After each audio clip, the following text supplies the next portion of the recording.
ഞങ്ങള് മറ്റേ ചൈൽഡിന്റെ ഇതിന്ന് വിളിപ്പിച്ചിരുന്നു. അവർക്ക് FIR എഴുതാൻ വേണ്ടിട്ട്. അപ്പൊ അത് കഴിഞ്ഞിട്ട് ഇങ്ങനെ വന്നിക്ക അല്ലേ? നമ്മള് പോലീസ് സ്റ്റേഷനിൽ പോയില്ലേ? ലൈഫ് വെച്ചിട്ടാ കളിക്കുന്നത്, അല്ലെങ്കിൽ നമ്മുടെ ലൈഫാണ് ഇതിനെ ചൊല്ലിയിട്ട്, അല്ലെങ്കിൽ ഇങ്ങനെ പ്രഷർ കൂടിയിട്ട് എനിക്ക് എന്തെങ്കിലും സംഭവിച്ചാൽ, അല്ലെങ്കിൽ എൻ്റെ ടെൻഷൻ മൂലം ഞാൻ എന്തെങ്കിലും, എനിക്ക് ഇതിന് മുന്നും ഞാൻ കുറേ പ്രാവശ്യം ടെൻഷനും ബാക്കിയുള്ളതും കൂടിയിട്ട് 3-4 പ്രാവശ്യം സൂസൈഡ് കാര്യങ്ങളൊക്കെ ആയിട്ട് പോയൊരു വ്യക്തിയാണ്. ഇപ്പോഴും അതേ മൈൻഡിൽ വേറെ എന്തെങ്കിലുമൊക്കെ ഇങ്ങനെ ഈ ഒരു വ്യക്തി കാരണം എനിക്ക് എന്തെങ്കിലും സംഭവിച്ചാൽ എൻ്റെ മക്കളാണ് അനാഥരാവ്, അല്ലെങ്കിൽ എൻ്റെ മക്കൾക്ക് ഉപ്പല്ല ഉമ്മാനെയും കൂടി ഇല്ലാണ്ടാക്കണ രീതിയിലാണ് ഓരോരുത്തരുടെ ഇത്. അത് ഞാൻ ഇപ്പം തന്നെ മൈൻഡിൽ, അല്ലെങ്കിൽ ഞാൻ ഇപ്പം തന്നെ പറയുന്നുണ്ട്, ആവുന്നത് ഞാൻ പറഞ്ഞു നോക്കി. ഹലോ ഗേസ്, അസ്സലാമലൈക്കും. Welcome back to my channel. Shajida Shaji Sharif issues ഓരോ ദിവസം ചെല്ലുന്തോറും ആ പ്രശ്നങ്ങൾ ഒരുപാട് ഗുരുതരമായിട്ട് തന്നെ മുന്നോട്ട് പോവുകയാണ്. കഴിഞ്ഞ ദിവസം ഷെരീഫിനെ പോലീസ് സ്റ്റേഷനിൽ വിളിപ്പിച്ചിരുന്നു. അതായത് ഷെരീഫ് കേസ് കൊടുത്തിരുന്നല്ലോ, കുട്ടികൾക്കെതിരെയുള്ള കേസിൽ ഷാജിദയ്ക്കെതിരെ FIR ഇട്ടു എന്നാണ് പറയുന്നത്.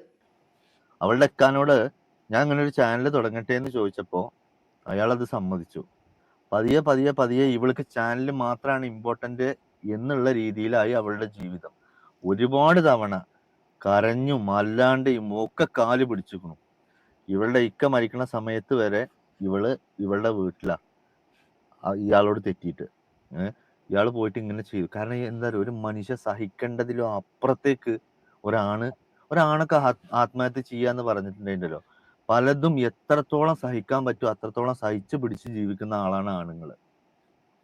ആ ആണിന് ഇത്തരം ഒരു സ്ഥിതി വരണമെന്നുണ്ടെങ്കിൽ അതിന് തക്കതായ അത്രയും ആ ആണ് ദ്രോഹിക്കപ്പെട്ടിട്ടുണ്ട്, അത്രയും വേദന തിന്നിട്ടുണ്ട്. നിങ്ങൾ എന്താ അയാളെ കുറിച്ച് ചിന്തിക്കാത്തു? അയാൾ ഈ ഭൂമിയിൽ ജീവിക്കാൻ അയാൾക്ക് അവകാശമല്ലേ ഉണ്ടായിരുന്നില്ലേ? അയാൾക്ക് അയാളുടെ 5 മക്കളുടെ കൂടെ ജീവിക്കാൻ അത്രയും ആഗ്രഹിച്ചൊരു മനുഷ്യനല്ലേ അയാള്. തെറ്റ് ചെയ്യാത്ത മനുഷ്യന്മാരില്ല. പലർക്കും മനുഷ്യനാണ്, തെറ്റുകൾ പറ്റും. എനിക്കും അതുപോലെ ഒരു തെറ്റ് പറ്റിപ്പോയി. ഉമ്മയുടെ വീഡിയോസ് ഞാനെടുത്ത് പബ്ലിക്കിൽ പോസ്റ്റ് ചെയ്യാൻ പാടില്ലായിരുന്നു. അതിന് ഞാനിപ്പോ പശ്ചാത്തപിക്കുകയാണ്. ഞാൻ തൗബ ചെയ്യുകയാണ്. എനിക്ക് ഒരുപാട് വിഷമമുണ്ട്. അതെടുത്ത് അന്ന് പോസ്റ്റ് ചെയ്തു പോയതിൽ എനിക്ക് ഒരുപാട് വിഷമമുണ്ട്. പിന്നെ മനുഷ്യനല്ലേ, തെറ്റ് പറ്റിപ്പോവും. പിന്നെ ഞാൻ ചെയ്ത തെറ്റിന്റെ പേരിൽ എന്നെ ഇങ്ങനെ ഇട്ട് ക്രൂശിക്കപ്പെടുകയാണെങ്കിൽ, അതായത് ഷെരീഫ് എന്നെ വീണ്ടും എന്നെ ഇങ്ങനെ ഇട്ട് വിഷമിപ്പിക്കുകയാണെങ്കിൽ ഞാൻ എന്തെങ്കിലും കടുങ്കൈ ചെയ്തു പോകുമെന്നാണ് കാര്യം പറഞ്ഞില്ലേ. ഉമ്മാന്റെ വീഡിയോസ് എവിടെ ഇല്ല. ഞാൻ എന്റെ ഉമ്മാന്റെ ആ വീഡിയോസ് ഒക്കെ ഞാൻ എന്റെ ഇൻസ്റ്റഗ്രാമിൽ നിന്ന്, എന്റെ യൂട്യൂബിൽ നിന്നൊക്കെ ഞാൻ ഡിലീറ്റ് ആക്കി കഴിഞ്ഞു. എനിക്കറിയാം അത് ഞാൻ ചെയ്തത് തെറ്റാണെന്ന് എനിക്കറിയാം. അത് ചെയ്യാൻ പാടില്ലായിരുന്നു. എൻ്റെ ഉമ്മ അങ്ങനെ ഒരു തെറ്റ് ഞങ്ങളോട് ചെയ്തിട്ടുണ്ടെങ്കിൽ അത് ഞാൻ പബ്ലിക്കിന്റെ മുന്നിൽ കൊണ്ടുവരാൻ പാടില്ലായിരുന്നു. ആ തെറ്റ് എനിക്ക് മനസ്സിലാക്കിയിട്ട് ഞാൻ തെറ്റ് തിരുത്തി ഞാൻ പഠിച്ചവനോട് തോപ ചെയ്ത ഒരു സംഭവമാണ്. ഞാൻ ആ തെറ്റ് എനിക്ക് മനസ്സിലായി, പഠിച്ചവനെ അത് നീ എനിക്ക് പൊരുത്തപ്പെട്ട് തരണം, അല്ലെങ്കിൽ അത് പുറത്ത് തരണമെന്ന് ഞാൻ മനസ്സിൽ വിചാരിച്ചിട്ടുണ്ട്. പക്ഷേ ഇല്ലേ, അതെന്നെ വലിച്ചു വാരി ഓരോരുത്തർ, കാരണം അതൊക്കെ ഞാൻ അപ്പോഴേ ഡിലീറ്റ് ആക്കി കഴിഞ്ഞു. എൻ്റെ യൂട്യൂബിൽ കാണില്ല, എന്റെ ഷോർട്സിൽ കാണില്ല, എന്റെ ഇൻസ്റ്റഗ്രാമിൽ കാണില്ല. ഞാൻ അതൊക്കെ ഡിലീറ്റ് ചെയ്തു. അതായത് പബ്ലിക്കിൽ ഇട്ട വീഡിയോസ് എല്ലാം ഷാജിദ ഡിലീറ്റ് ചെയ്തു എന്ന് പറയുന്നു. ഡിലീറ്റ് ചെയ്താൽ പോലും ആയിരക്കണക്കിന് ആൾക്കാര് ഷാജിദയുടെ വീഡിയോസ് എടുത്ത് റിയാക്ഷൻ വീഡിയോസും അല്ലാതെയും ഒക്കെ ഓരോരുത്തരുടെയും അക്കൗണ്ടുകളിൽ ഇപ്പോഴും കിടപ്പുണ്ട്. അപ്പൊ ഈ ഡിലീറ്റ് ചെയ്തത് കൊണ്ട് യാതൊരു കാര്യമില്ല. അപ്പോഴത്തെ ഒരു ദേഷ്യത്തിന് സംഭവിച്ചു പോയതാണ്. പണ്ടുള്ളവർ പറഞ്ഞു കേട്ടിട്ടില്ലേ, എന്താ വാവിട്ട വാക്കും കൈവിട്ട ആയുധം തിരിച്ചെടുക്കാൻ പറ്റത്തില്ല എന്ന്. ഇനി അത് ഡിലീറ്റ് ചെയ്തിട്ട് എന്ത് കാര്യം? കാരണം എന്ന് വെച്ച് കഴിഞ്ഞാൽ എല്ലാവരും അതെടുത്ത് റിയാക്ട് ചെയ്യുകയും എടുത്തോണ്ട് പോവുകയും ഒക്കെ ചെയ്തിട്ടുണ്ട്. ഓരോരുത്തരുടെ 1000കണക്കിന് ആൾക്കാരുടെ അക്കൗണ്ടിൽ അത് ഇപ്പോഴും കിടപ്പുണ്ട്. അപ്പൊ ഒരു ഷാജിദയുടെ അക്കൗണ്ടിൽ നിന്ന് ഡിലീറ്റ് ചെയ്തതുകൊണ്ട് യാതൊരു കാര്യമില്ല. പിന്നെ മനുഷ്യനാണ്, തെറ്റ് പറ്റിപ്പോയി.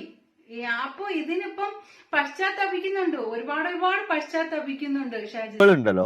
ഇവള് മാന്യായിട്ട്, അതായത് എങ്ങനെ എന്നോട് നല്ല രീതിയിൽ മെസ്സേജ് ഒക്കെ അയക്കുന്നുണ്ട്.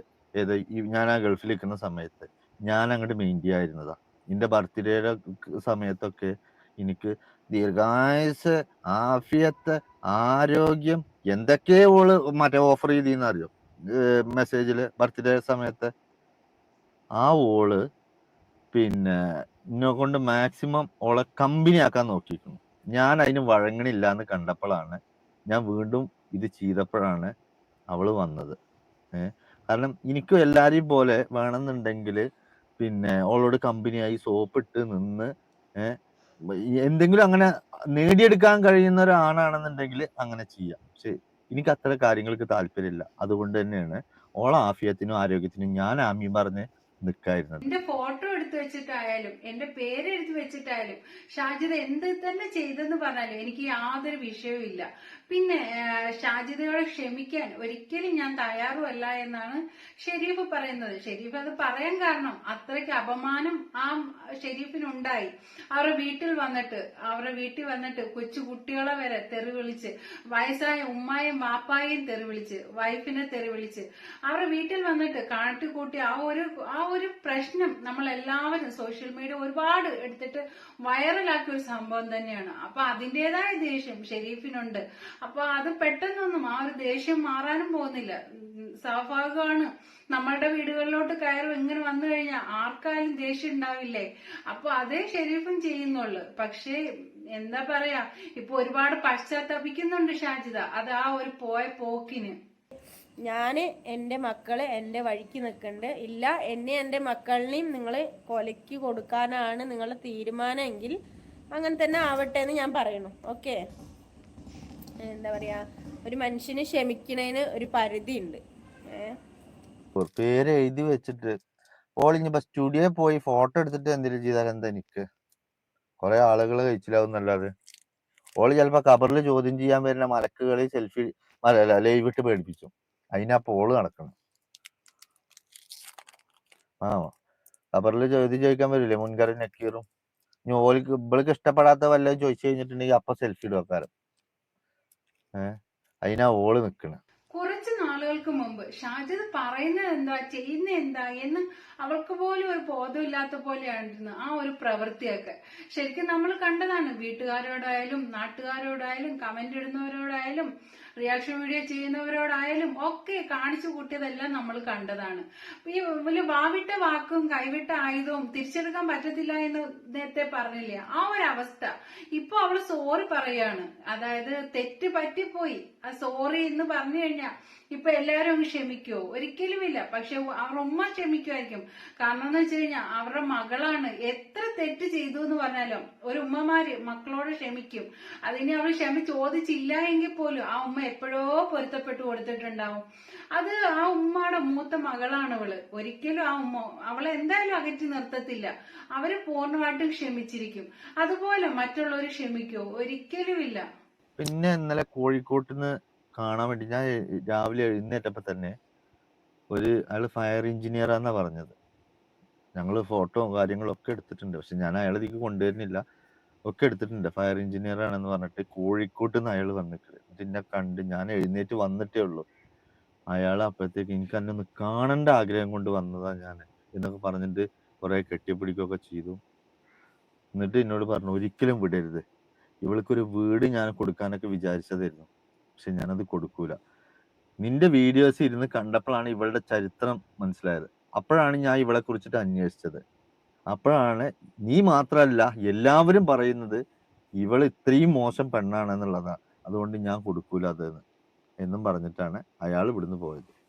വല്ല വീട്ടിലും ചെന്നിട്ട് പ്രായം ചെന്ന് ഉമ്മായും വാപ്പായും വൈഫിനെയും ചെറിയ മക്കളെയും ഒക്കെ തെറി പറഞ്ഞാല് ആരെങ്കിലും സഹിക്കോ? ക്ഷമിക്കോ? സോറി പറഞ്ഞാൽ ക്ഷമിക്കോ? ഇനി എന്തെന്ന് പറഞ്ഞാലും ക്ഷമിക്കോ? ഒരിക്കലും അവരെ ക്ഷമിക്കില്ല. പിന്നെ മനുഷ്യനാണ്, തെറ്റുകളും കുറ്റങ്ങളും ഒക്കെ ഉണ്ടാവും. ഇനിയെങ്കിലും അവള് ക്ഷമയോടുകൂടി ജീവിക്കാൻ അവൾക്ക് കഴിയട്ടെ. സ്വാഭാവികമായിട്ട് പറഞ്ഞു പോകും, നമ്മുടെ പ്രശ്നങ്ങൾ പറഞ്ഞു പോകും. നമ്മളെല്ലാം ഷെയർ ചെയ്തതാണ്. അപ്പൊ നമ്മള് പറഞ്ഞു പോണതാണ്.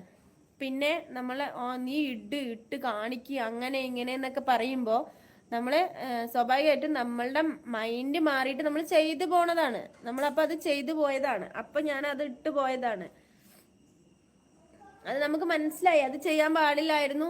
അതിപ്പോ അവരെന്ത് തെറ്റ് ചെയ്താലും നമ്മളത് ചെയ്യാൻ പാടില്ലായിരുന്നു എന്ന് എനിക്കറിയാം.